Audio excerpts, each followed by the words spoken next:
আজকে এত সুন্দর জায়গায় কাজে এসেছি, কি বলবো। ওপরে উঠছি তো, ওপরের মইটা দেখুন, লোহার সিঁড়ি, এইটা দিয়ে উঠবো। আজকে কাজে এসে কিন্তু খুব ভালো লাগছে।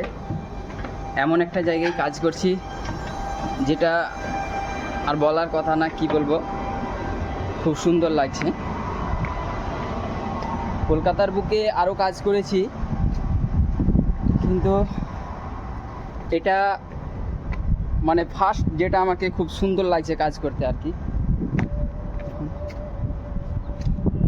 বাইরে যে ইডেন গার্ডেনটা আছে সেটা কিন্তু আপনাদেরকে দেখাবো এখন।